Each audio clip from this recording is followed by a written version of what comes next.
profound pleasure and honor to welcome to the stage John Hammitt, a highly experienced healthcare executive and entrepreneur, currently an ex-director and co-leader of HITLAB, focused on strategy and operations for sponsors. Previously, John was a senior executive in multi-billion-dollar global companies, as well as forming and successfully exiting early-stage companies. Before joining HITLAB, he retired from J&J after running a couple of their businesses focused on healthcare innovation and new technology assimilation. Once again, it is my pleasure to welcome John Hammitt.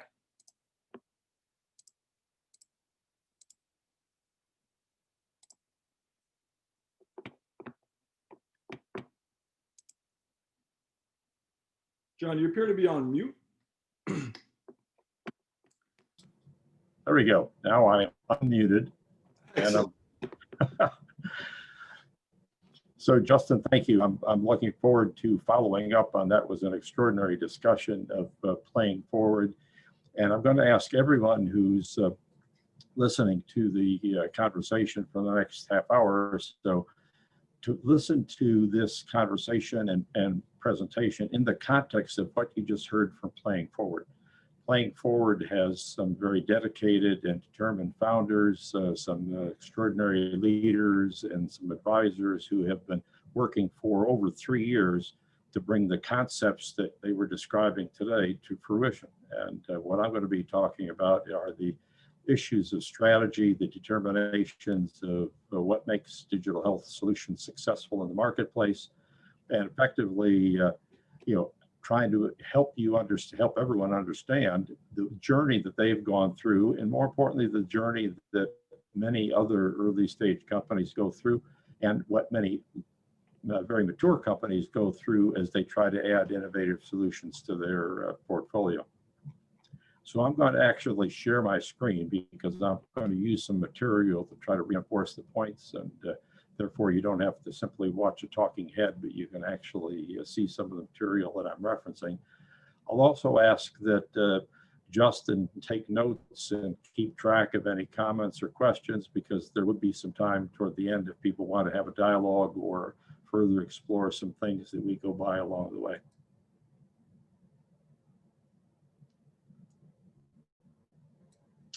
And let's see, here we go.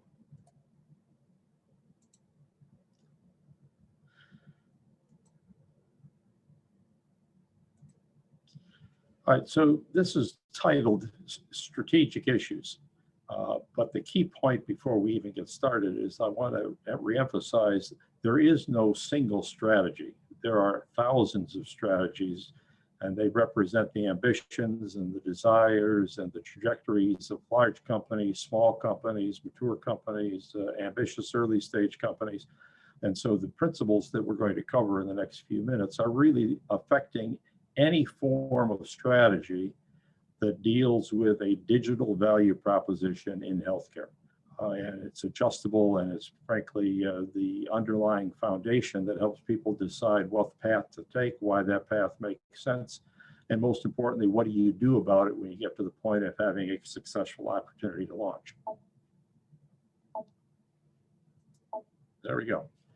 In the world of Harvard Business Schools and many others, the 2x2 matrix has become almost ubiquitous to describe any opportunity and any problem and any solution and any diagnosis and analysis.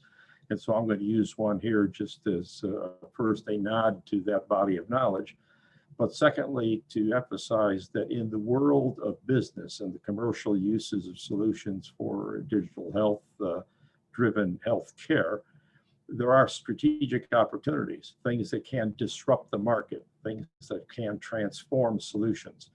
There are solutions with high potential, which means that they're important, but they are not transformative. There are key operational issues that define the ability of a business to continue to sustain its success.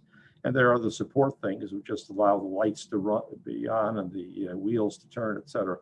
So we're going to use this matrix where strategic is important and upper right, and support is still important, but it's lower left. And you'll see as we wrap toward the end how those things help define not only the potential for a solution, but most importantly, how that solution can be fit into either the ambitions of a large company, the ambitions of a venture capital portfolio, or defining a mechanism whereby an early stage company gets itself discovered and partners with people who are going to be important to its long-term success. Key components for the evaluation of digital health in this world that we're in right now, both the before COVID and the current COVID problems, as well as the post-COVID world we're heading toward, these 5 points won't change. Every opportunity for a digital health solution to make a difference has to involve all of these points. One, it's got to be a component of what is called the healthcare triple aim, and I'll talk about that in another moment. Secondly, there has to be a level of evidence. It's got to fit into a category, and the category is the way in which technology is used or configured to produce value. It's got to be focused on an end user or users, population, if you will. And finally, that solution has got to have a team and an investment behind it to make that happen. So we're going to explore each of these 5 characteristics a little bit. You can also think of these as steps along the journey. So if you imagine what the people at Playing Forward went through as they took their solution from idea to execution, now to producing a body of evidence and more importantly, wrapping it in its commercial integrity. They've gone through this, as have many other organizations. So we're going to explore these a bit more. Healthcare triple aim is pretty simple. It's been around for a long time, and it simply says, for a solution to have value, for a solution to have commercial potential, for a solution to be diffused into the marketplace, it's got to do one or more of these 3 things. It's got to improve the patient experience. It's got to improve the quality of life of people suffering with diabetes. It's got to, improve the outcomes and lessen the risk for people who are suffering with COPD or any other form of a chronic condition they might be facing. Secondly, it's got to improve population health, which means if it's good for one person with diabetes, it should be good for many, and therefore the population of people struggling with diabetes could get some benefit, and that serves the population wherever they are in the world. And then third, it has to look at whether or not it can decrease the per capita cost of care, because as we all know, care is expensive everywhere in the world, regardless of the mechanism through which it's paid. So a key consideration at the very beginning of any early idea is, will it do one or more of these things? And this is what I'd call kind of an ambition index. Can we do something that's going to improve the experience, improve health, or reduce cost? The second is the level of evidence that's going to be necessary to kind of demonstrate that value. There are 3 different levels of evidence. One is emerging. I've got an idea. I think my idea is great. I don't have any evidence, but I can convince you my idea is great because there's a fundamental set of principles or ideas or guidelines or things from which it's derived. Secondly, there's a level of what I call evidence informed, and that's more than a simple case study or a single testimonial, which kind of fits in the top category. It really reflects a deeper investigation, a deeper examination, whether it's delivered through peer-reviewed presentations, various forms of literature. A key point there is that in those discussions of the evidence, it should include a discussion of the methodology used to gather the evidence, as well as the population that it was tested with.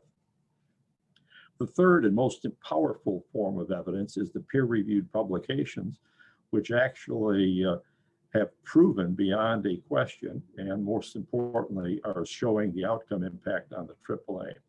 Now, this is a very important stop on the journey of developing an idea into a solution, because effectively, this is where value is actually initially determined.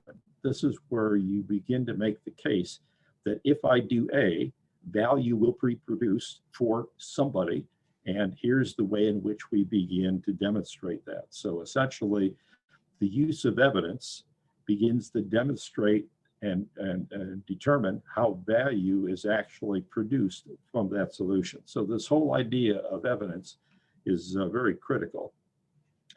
Secondly, HITLAB as an organization, frankly, plays in the evidence-informed and evidence-based category. Our mechanisms of research, our mechanisms of qualitative and quantitative investigations very quickly help early stage companies or early ideas in large companies determine whether or not there's an opportunity for value to be created. So this whole area of evidence is many times passed over in the urgency and ambition of early stage ideas. But our view is very simple. If you can't demonstrate it through evidence, you need to go back and find a way to prove it because the value comes from the evidence. The third level of examination. So we've gone through, does it align with the triple healthcare aims? Does it have the potential of or a body of evidence? Then you begin to look at and say, what category does it fall into? Now, these are not independent and separate categories because they play together in some cases, and they are not pure. So population health management is a category of solutions that may bring together 2 or 3 different forms of information management. Predictive analytics is all about AI and large databases. Remote patient monitoring is about a basket of solutions that allow a patient to be observed and tracked in their home as opposed to in a clinic. Interoperability defines the way in which systems already in place can be encouraged to work together in a way to produce a more appropriate outcome by combining the value of those systems, et cetera, et cetera. So the key point here is in evaluating a new digital health solution is to determine what kind of a category or categories come together to actually help form and create that solution. So we've gone through, does it make sense to healthcare? Do we have a body of evidence? Do we have some robust technology that we think we can put together and commercialize? We then have to answer the important questions of who is that solution for? Or in this case, the end user. Is it for patients or consumers?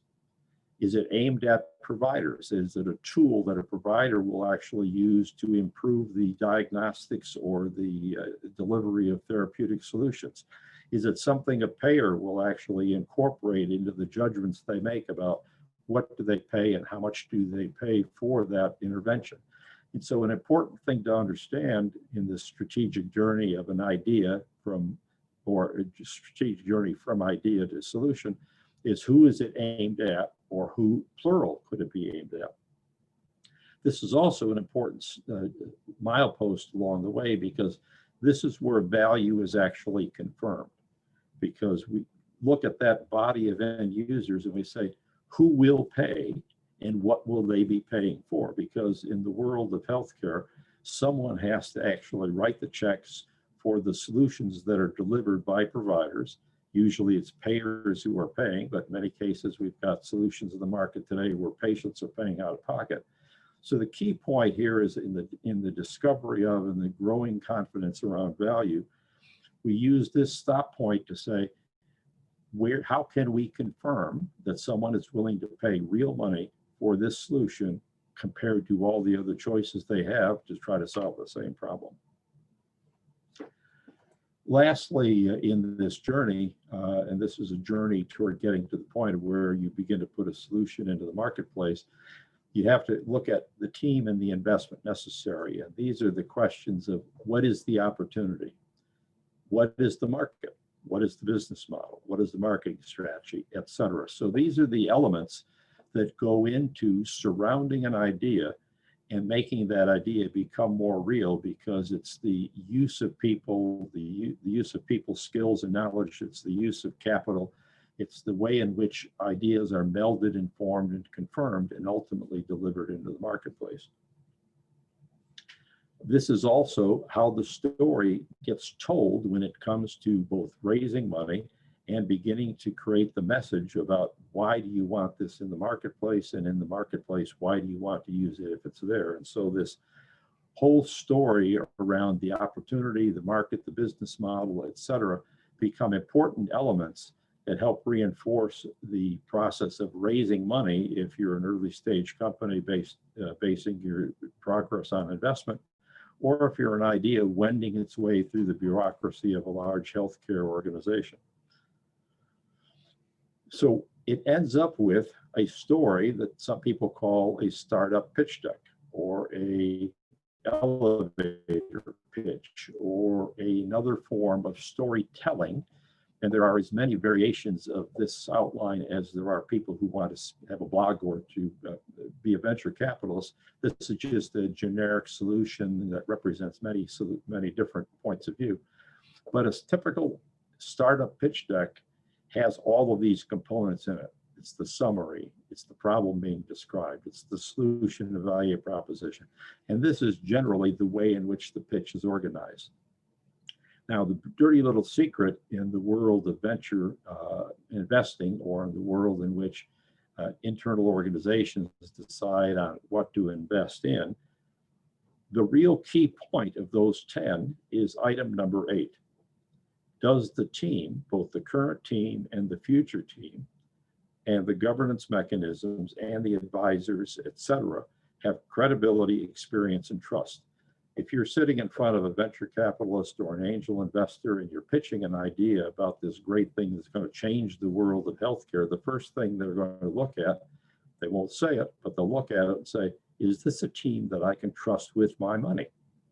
And so the important characteristic here is that the team and its ability to potentially succeed is one of the most important assets in the story and in the transformation of an idea into a successful strategy for bringing a new solution into the marketplace. Secondly, and the second item they look at is this a big enough and important enough problem, or is this a big enough and important enough unmet need for me to want to be involved in or want to solve? As an executive in Johnson & Johnson, we saw hundreds of ideas both within the organization and outside the organization. And we had to constantly ask ourselves, is this something that's big enough for us to get behind and big enough for the populations that we serve around the world? And so in the storytelling, the team is actually the most important chapter in the story. And the nature of the problem, the size of the problem, the significance of the problem becomes the second most important chapter. And then it's down to the solution and the business and financial models, which are important, but not necessarily as important as the first two.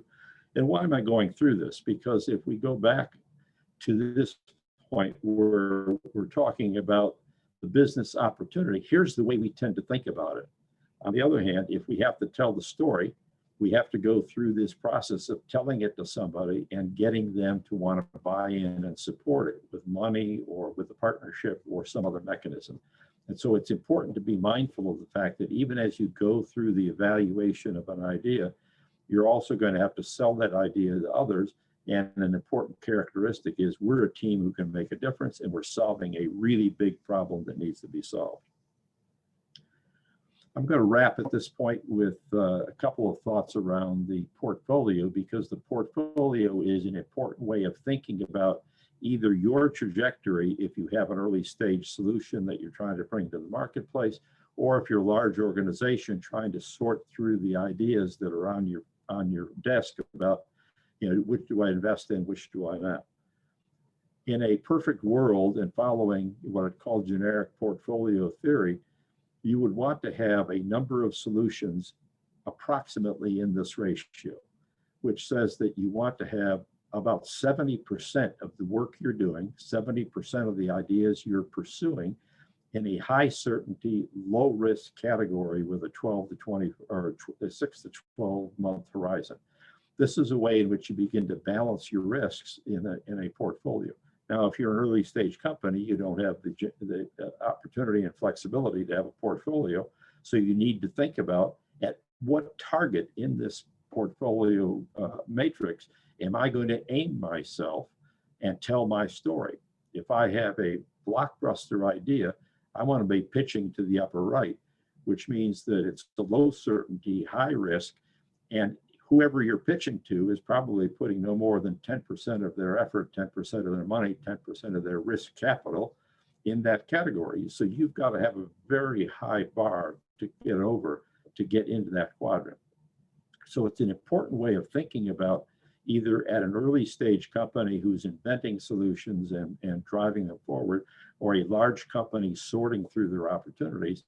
They're not all equal. In fact, you're balancing the idea of where do I put money versus how do I allow that money to grow. So what's the recipe after we've gone through this 15, 20 minutes or so of discussion? A simple recipe is, number one, assemble a knowledgeable and experienced team. You've got to have the expertise, the subject matter capability, the entrepreneurial energy, and the ability to knock down walls if you're going to bring a new solution into the marketplace or bring a new solution, into the world of a large company who's constantly looking at all of their options. Secondly, you should try to solve a very big problem. Solving marginally interesting problems may be useful, but at the end of the day, it's not going to get enough attention and enough investment and enough idea or enough partnership support to really grow as potentially it could be. And then lastly, it has to fit into someone's portfolio of ambition. Is it a healthcare enterprise who's looking at new ideas to augment the businesses that they're in? Or is it a solution fighting for attention within a healthcare enterprise? Is it a big tech entrant? Is it something that an Amazon or a Google or a Microsoft would be interested because they are certainly very ambitious and very hungry for healthcare solutions? Or is it an angel or VC investor who certainly has the ability and willingness to invest in healthcare but have thousands of choices? And so as people with early stage ideas in companies or outside of companies form them and begin to think about the journey they're undertaking, I think these are some key points that would be useful to keep in mind as you move forward. And so I'm going to actually wrap at this point and go back on screen and stop sharing and see whether or not there's any discussion. I have not been following the time, Justin, so. No, you're right on time, and there have been a few questions coming in, so really excited to share. Thank you, John. Really appreciate the presentation. Really, really valuable insights. Tremendous work there. Thank you again. First question coming in from the audience. There's some going back to what you were talking about in terms of the startup pitch deck. What would you say is the most common mistake that you've seen in the startup pitch deck, and what would you say is most often missing or lacking from a pitch deck?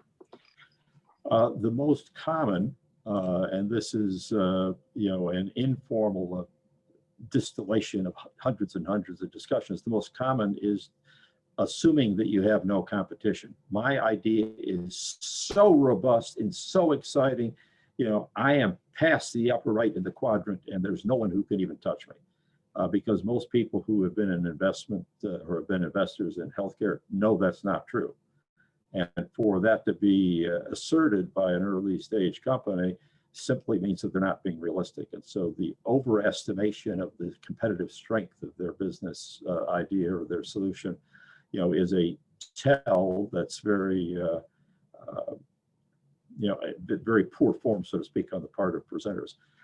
The second is to, not have a sufficiently robust body of support around the idea. So it's two people with a great idea and they haven't figured out that they need three other points of view around how are payers going to react to this, how are providers going to fit it into the workflow of their organizations. So it's essentially an idea that's absent a knowledge base of how complex healthcare is to bring a new solution into play. And so I think those are two very important characteristics that can sometimes call early stage good ideas to stumble, overestimating their competitive advantage and also not understanding how difficult and complex the journey is going to be, and surrounding themselves with advisors, board of directors, or skills that are going to be necessary to go through that thicket.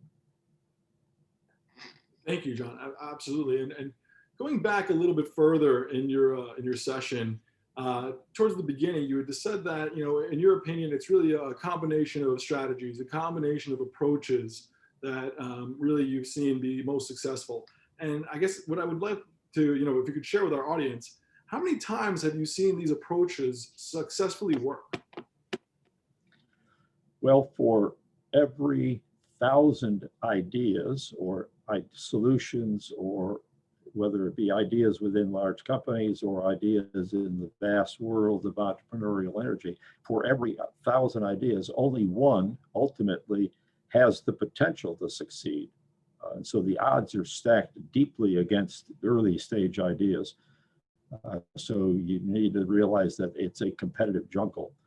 Secondly, it requires a deep reservoir of commitment, belief in yourself, belief in your idea.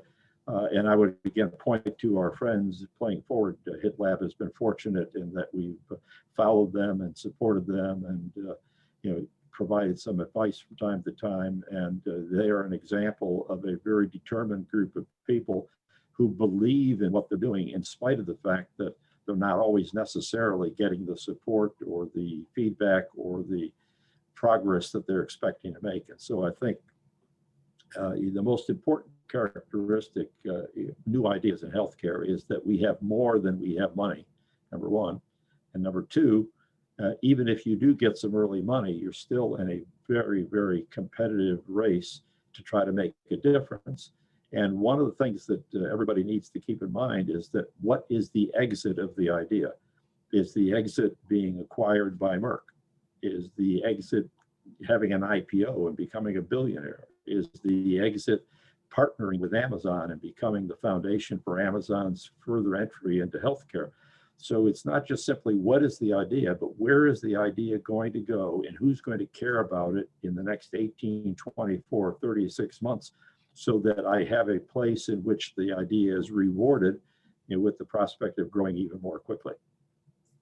Excellent. Thank you. Thank you. And now we have a question here from Adriana. Adriana is asking, John, market sizing can be hypothetical if certain proof or outcomes have not been achieved. For the point you made about payers, what thought process do you want to see around estimating strategic addressable market size? Well, that's actually probably third or fourth on the list of things that investors use, angel investors, VCs use as tells about how well people have considered the solution. So the total addressable market size is always amplified and expanded from the point of view of the developer. So I've got an idea. I want the market to be as big as possible. And most importantly, I want that market to be a very rich market so that I can make some money in it.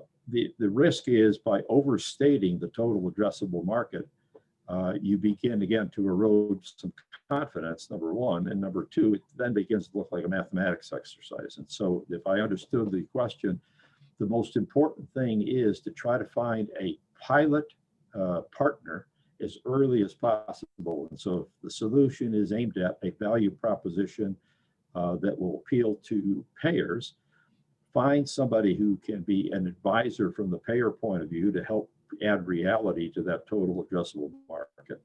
Or importantly, turn into a pilot program in which you can demonstrate the actual economic value and the outcome improvements associated with the idea as early as possible with the credible support of a payer themselves. So there's actually no science. This is at best an art form. But I think total addressable market is something that people need to tap the brakes on to make sure they're not overstating and again appearing to inflate their potential. And secondly, the best way to confirm it and help refine it and make it even more credible is to find a partner as early as possible who's willing to work and help demonstrate it. That may mean you need to provide a free access to the solution, or you need to provide a no-profit access to an early stage, beta demonstration that will allow the program to be proven. Thank you, John. Yeah, absolutely. So business development as an art form. I love that. And I'm going to definitely use that for my session tomorrow. We're just going to take one or two more questions, if that's all right, John. Sure. All right. From Kurthika is asking, mental health is currently a really saturated area. What are your thoughts on differentiation in this much needed space? And how do young companies approach a saturated space in addition to having an innovative solution? Well, that's a powerful question, and I appreciate the thought behind it or the insight behind it from the person who provided it. Uh, if you look at where the majority of investments or innovations are going today, almost all of, I shouldn't say almost all, the largest single majority is in areas of mental health or mental wellness. And so it's a crowded space. It's a importantly necessary space because I think COVID aside, helping people who are struggling with issues that some of us can't see, they're invisible to us other than to an informed doctor, and giving people tools to be able to deal with them is an absolutely essential part of what healthcare should be doing. The key to the question, I think, is finding some solution that is so unique and different and so powerful that it will stand out from all the others, because anywhere from addiction treatment to meditation apps to mindfulness solutions to reminders for medication for people who are using a medication to help to achieve some balance.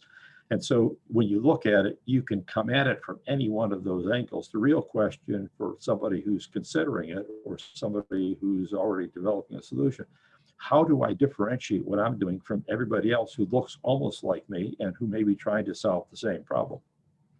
And that's the hard work of being an innovator, the hard work of being an entrepreneur, to determine where is there an unmet need that I can uniquely solve because of the insights I have using an artificial intelligence engine, or the insight I have from gathering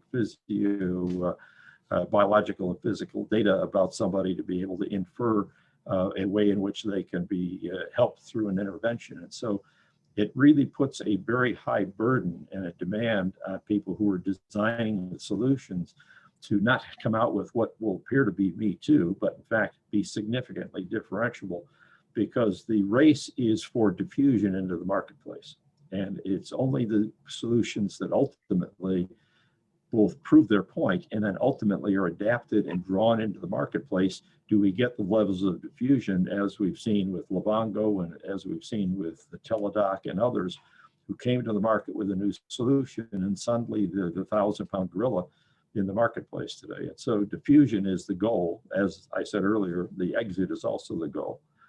But to get to the point of diffusion and a successful accelerated diffusion, you've got to have a level of differentiation, and differentiation starts with what do I do better, differently, lower cost, easier access, et cetera, that will allow that to happen. Right. And that, again, reinforces your earlier point about the competitive analysis, if I'm catching you correctly. I know I said the last question was going to be our last one. I do apologize. I need to ask you just one more question. We have a question right now from CJ, and I think this is a particularly important question in this day and age that we're living in. CJ is asking, what advice do you have about pitching virtually in this new world of remote presentations? Wow. First off, I'm old school. And I can't apologize for that. I grew up and started my career in the world in which guys wore ties and suits to work, and thus the formality of a meeting in a boardroom and the ceremony and the body language and all of the things associated with face-to-face dominated decades of experience in venture capital. The dilemma we all face today is how do we impart at least some level of human interaction and human trust, through this, let me call it arcane intervention of technology. No one can tell, whether or not I'm sitting or standing. I'm sitting, everyone. No one can tell whether I'm, holding my hands nervously or whether I'm relaxed. How are my shoulders? Do I look like I'm, or am I,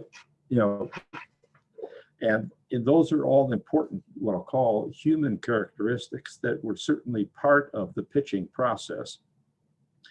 How do we do that in this world today? I think it's going to take somebody with a ambition for a PhD to do the analysis and actually come up with the insights a couple of years from now, because I think we're learning how to use this medium.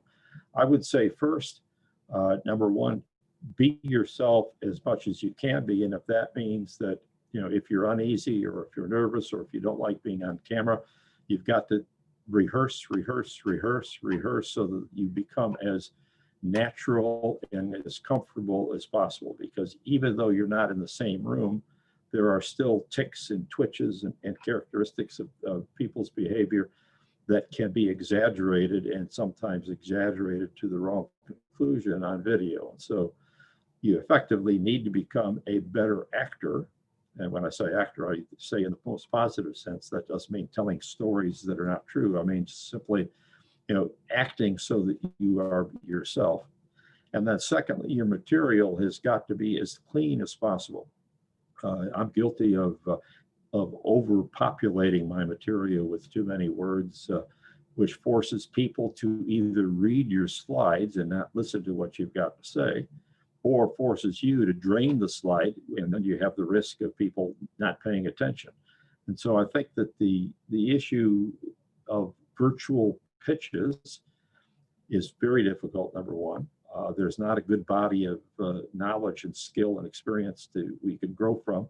And so you've got to work hard to be yourself. You've got to work hard to be natural at it. You've got to know your material so well that from a bullet point on a slide, you can actually tell a story. And I think what I'll close on with that word is pitching is all about storytelling.